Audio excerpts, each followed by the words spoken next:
a wax cylinder. I remember learning about this in film school, and you actually have Thomas Edison on it. It was like one of his company, I guess. So I remember invented these, and the music was engraved on the wax cylinder. You have a device that would actually play this. So that's what I remember. I'm not an expert, of course, but here it is. It's like the music is actually on there. And so at the time, this was like a CD. This was the state of the art, for that world too. And it's pretty amazing. I don't know what tune is on here, and I guess you really can't play it. You wouldn't know it unless you had the device. And I guess it went on, and you have the spindle or the needle would play it, and you can hear it too. It'd be interesting to know what was actually on this long ago. It's like a horror movie. Who knows what's on this? Because I think you can record someone's voice as well. So I don't think this was just like music. This was like an office recording device or whatever. So very interesting. So anyways, it goes in here, and this is pretty cool. And how old is this? I don't even know. It's from way back in the year 19 teens. Yeah, 19 teens. You have all the patent information on it too, and this is just a recording device. I guess you got 4 minutes on this device too. They usually made them in 2 minutes too. Yeah, so that's a lot of recording time. You have 4 minutes on the cylinder, and the question is, what is on this? That's what I want to know. Well, usually it has the name of the title on the top of the. Let's see. It has March. It's kind of rubbed out. New York military band. So that's it. So they recorded this. I guess a live performance of the New York military band. It's crazy too. Wow.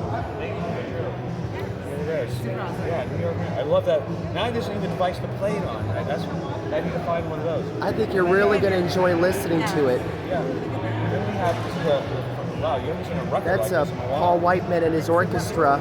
Japanese. This is a foxtrot too.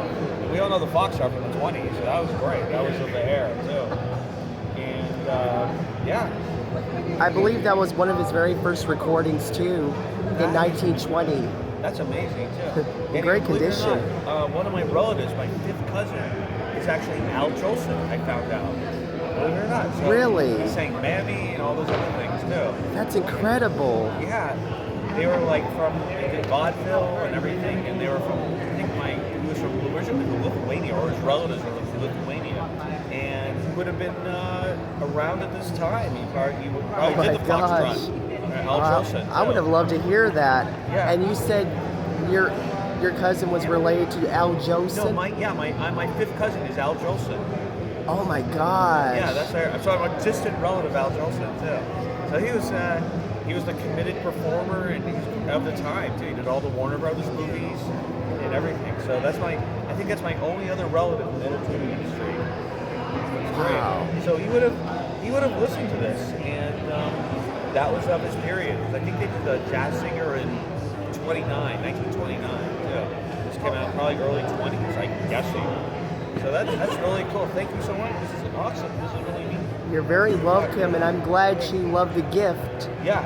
And listen to it, whenever you have the chance. I wish that I just need a device to do it now. Yeah. Too. It's so interesting. No one has record players, or especially a wax cylinder. That's so crazy. It's a wax cylinder. Yeah, that one's an early one.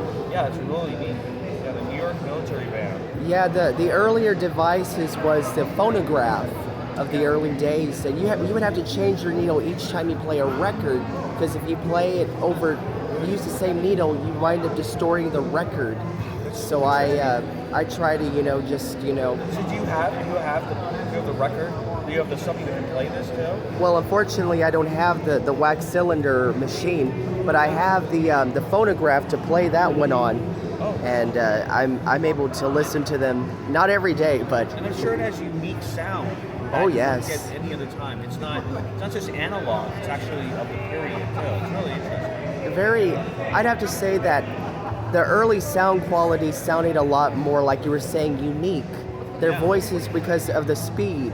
It was on a 78 speed, and every time you'd have to crank up the record each time you play a record. And I thought that was very fun. I'm sure it wasn't so precise. It probably played a little differently.